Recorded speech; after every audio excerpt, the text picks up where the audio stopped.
Hello and welcome to the DYP Akodi Talk Show. I am your host Pallavi and today we'll be talking on corona pandemic in concern to educational sectors. We all know that the corona have hit the entire world. More than 106 countries have been affected and the biggest setback of the century is that of the global economy. Corona might have slowed down the entire nation and the world, but in such situation also, there were many warriors who relentlessly and continuously were in service of the nation. One such warriors are the pharmacists, who not only supplied and manufactured the medicines, but also are the ray of hope in developing the vaccine. Today, we have with us one such pharmacist and academician who have contributed in developing the pharmacist for last 20 years. Yes, he is Dr. Neeraj Vevhare sir, Principal, Dr. D.Y. Patil College of Pharmacy, Akodi, Pune. He is also heading the campus COVID cell, thereby ensuring the safety of the campus. Welcome to the show, sir. We are honored to have you here. Thank you. So to begin with, corona is significantly reducing. What do you think? Is it the end of corona? Quite expected question. If you see the figures, approximately from mid-September, the things are improving significantly. If you take the figure of the recovered patient, in Pune it is 1.5 lakh plus. The same figures for the state is more than 15 lakh, and in country more than 75 lakh patients have already recovered. Yes. Recovery rate, pan India recovery rate is 90 plus. It means more than 90% people who have got infected now got recovered, and death rate is also significantly reduced. Because of these factors, this general perception has come that it is an end of corona, but to my mind it is a wrong perception. Okay. Rather, I would say it is a regular feature of pandemic. In such situations, it appears in terms of waves. So, first wave, then there is a significant downfall, and there may be upward revision, which we call it as second wave. The example, if you can take it, certain parts of Europe, United States of America, Russia, now experiencing the second wave. And if you look at the start of first wave in India and these countries, you will find that there was a gap of almost 2.5 months to 3 months.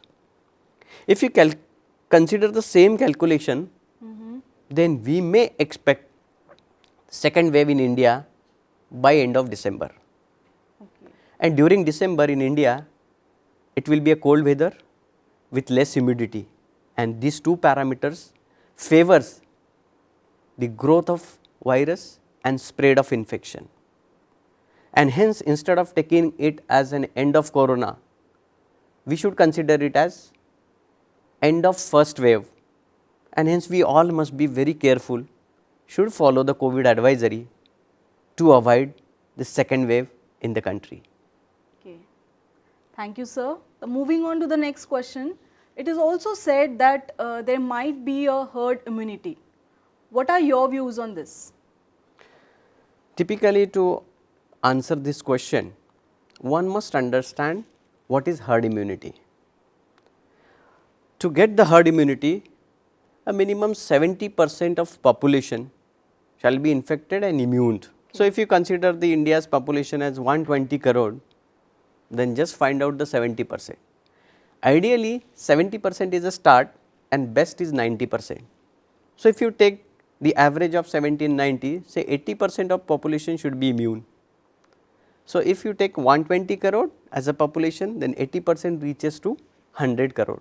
Okay. It means in India, to get the herd immunity for COVID-19, 100 crore people should be immune. Now, another observation and report says that those who have got infected with this infection, approximately 20% are symptomatic and 80% are asymptomatic. Okay. So, now the current figure is almost 80 lakh plus, As a part of say lack of record, we can add 20 lakh more. So, consider that 1 crore people have got infection. So, if this 1 crore is symptomatic, so 20 and 80% ratio, add more 4 crores, considering that those are asymptomatic, have not been reported. So, total symptomatic and asymptomatic population reaches to 5 crore, and for development of herd immunity it needs 100 crore. So, nowhere there is a match. So, I do not think personally that it is a results of herd immunity. So then if this is so, why the sudden drop? It may be again what I said earlier, that it is a regular feature of pandemic. So, it is not herd immunity, but end of first wave. Sometimes it is also called as by fluke, or there may be attribution of non-specific immunity which is widely observed in country like India. So, it can be an attribution, but no firm answer or no firm factor by which it has reduced. Thank you for the lucid information, sir. Moving on to the next question. You as a principal, I would like to ask that if the second wave do not arrive, will the colleges reopen? Yes, definitely. If we take the proper precaution, then second wave we can avoid. That is very important part. And today only UGC has released the guidelines about the reopening of colleges. Of course, it is a phase wise, and even I pray that second wave should not appear and we all should be back to our workplace. In last 6 to 8 months, all educational institutes across the country are imparting the education using various online platforms.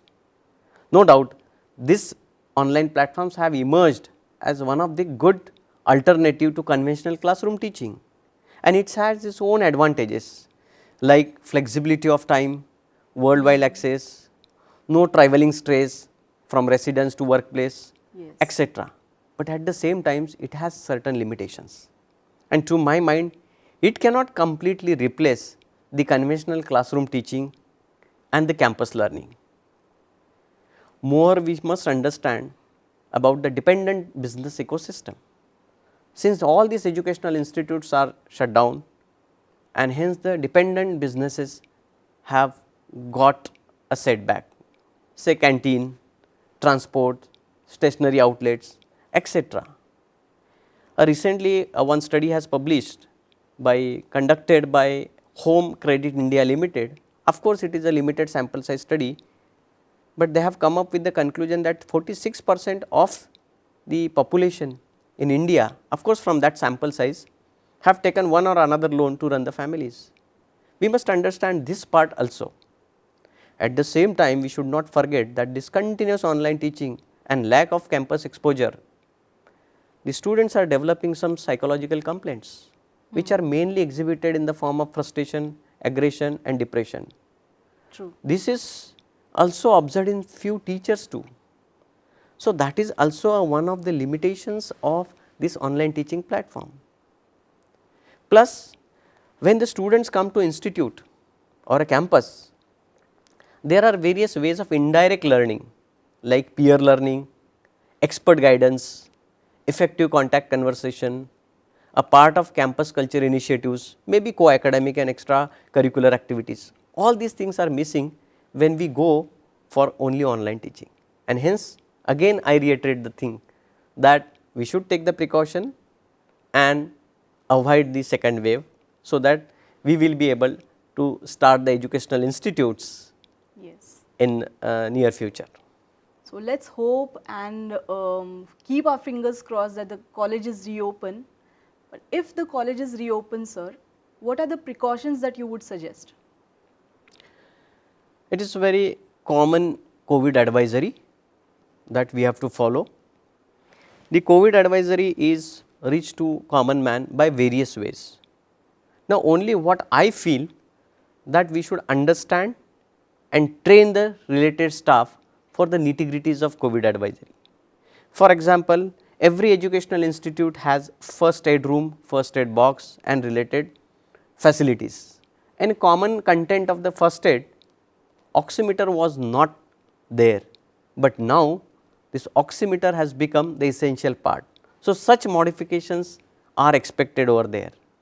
Second thing is training of related staff is very important.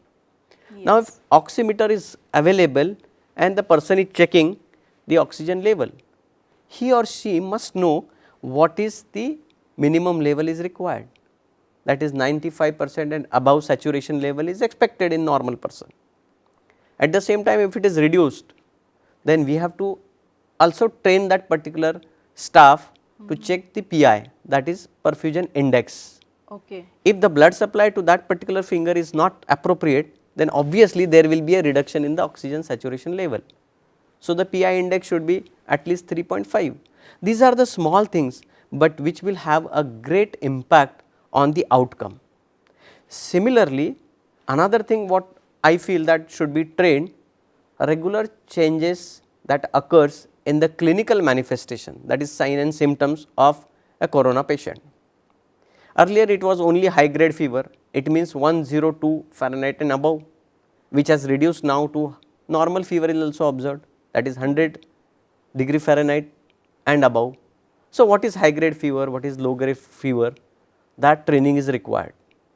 Similarly, there are certain additions in the clinical manifestations of a COVID patient. A recent study published in Allergy Journal, and it is conducted by a scientist of Vienna Medical College, Austria. They have found out that chills and fever, which is otherwise a common feature of malaria, has been reported in number of COVID patients. Even eye irritation, severe muscular pain. Yes. So, it should not be restricted only to 3, which are commonly told during COVID advisory. So, I feel that this is an important part of training which educational institute has to follow for a better COVID management at campus level. Very true, sir. You heading the campus COVID cell and 15,000 students coming into your college at a single point of time. Are you ready and equipped with the facilities at your campus? Certainly yes, madam. But these 15,000 students are not to my college, these are to the campus, which houses more than 15 colleges. And this campus is spread over 32 acres of land, I would say lush green and eco-friendly campus. So, what we have established over there, I would say most important is a dual thermal scan point. One is at main entrance and second point is individual college. If you see that there is a variation in the temperature when you measure it at external environment and internal environment. Even the IR guns are different for external and internal environment. So, we have that dual points so that the proper checking and monitoring could take place. Almost all the colleges we have the first aid room, first aid comes sick room, but which is not possible to use for COVID patient, COVID suspect I would say. And hence we have developed one isolation room. So, if suspect observed, the temporary can be shifted over there. And madam, I would like to tell you that already we all these facilities Yes. we have validated. Okay. In the last 1 month, we have conducted the CETs for various disciplines like pharmacy, engineering, applied arts, MCA, law, and almost 10,000 plus students have come and appeared for the examination. Of course, it not on one day, it spreaded over for this one, and almost equal number of parents have come. But I would tell you that we could follow the COVID advisory in a best possible way and there was no complaint. So, I would say that is the validation of our system at D.Y. Patil Educational Complex, Akurdi, Pune. In addition to that, we have a pedal sanitization points at various places, and most important, that is to maintain the social distancing, we have earmarked all the places where the students, parents, teachers frequently goes. In our language, we call it as negative reinforcement. In fact, when we understand the COVID advisory, everyone wanted to follow this advisory like social distancing, but as a part of human nature, they forget, and hence we have to get reinforcement by negative way, that is we earmark this thing.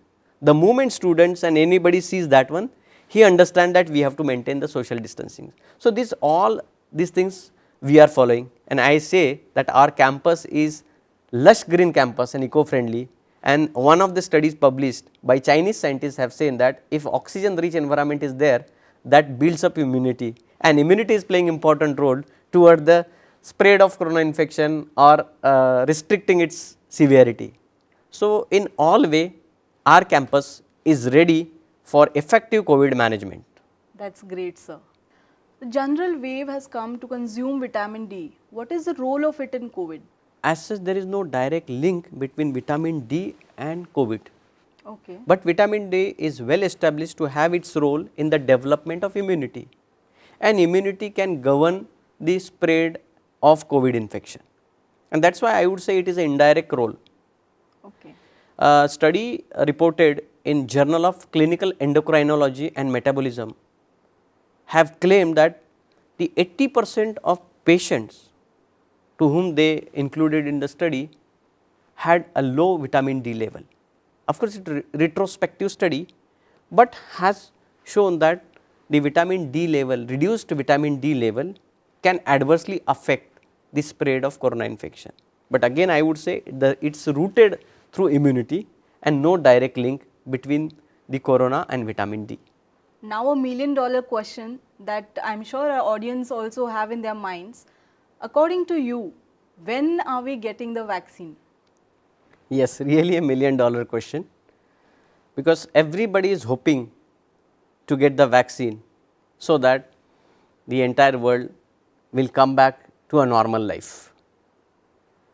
But really if you say that nobody, those who are directly involved in the production or development of the vaccine also can't give a firm answer when the vaccine will be available.